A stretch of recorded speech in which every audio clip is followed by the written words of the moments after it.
കണ്ണനൊരനുഭവം തരുമോ തരുമോ എന്ന് നോക്കി നടക്കുകയാണല്ലേ എല്ലാവരും ഗുരുവായൂരിലെത്തിയാൽ. അങ്ങനെ ഒരു അനുഭവം ഒരു രസം തോന്നി.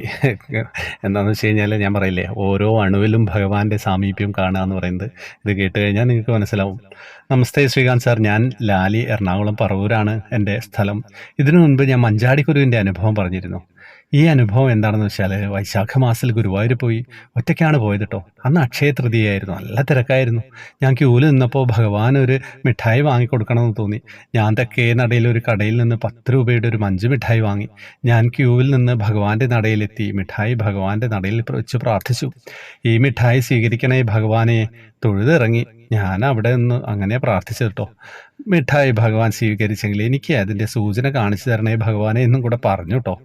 അങ്ങനെ പുറത്തിറങ്ങി അന്നദാനത്തിൽ ക്യൂവിൽ നിന്നു. അവിടെ നിന്ന് ഞാൻ ഭഗവാനോട് പ്രാർത്ഥിച്ചു. പെട്ടെന്ന് ഞാൻ അമ്പലക്കുളത്തിലേക്ക് നോക്കിട്ടോ. സന്തോഷം കൊണ്ട് എൻ്റെ കണ്ണ് നിറഞ്ഞു സാർ. ഞാൻ ഭഗവാന് സമർപ്പിച്ച അതേ തരത്തിലുള്ള മഞ്ച് മിഠായിയുടെ കടലാസ് അമ്പലക്കുളത്തിൽ അങ്ങനെ പൊങ്ങിക്കിടക്കുന്നു. എൻ്റെ ഭഗവാൻ മിഠായി സ്വീകരിച്ചതിൻ്റെ സൂചന എനിക്ക് കാണിച്ചു തന്നു. എനിക്ക് വളരെ സന്തോഷമായിട്ടോ. സാർ ഇതൊന്ന് പറയണേ. ഞാൻ പറഞ്ഞില്ലേ, ഇതാണ് ഗുരുവായൂർ വന്നാൽ എന്തെങ്കിലും അനുഭവം ഉണ്ടോ എന്ന് നമ്മൾ നോക്കി നടക്കും. അപ്പം അങ്ങനെ നോക്കി നടക്കുകയാണെങ്കിൽ ഭഗവാൻ വിചാരിക്കുക, എന്നാൽ ചെറിയൊരു അനുഭവം അങ്ങോട്ട് കൊടുക്കാം. ഇതൊക്കെയാണ് കാര്യങ്ങൾ.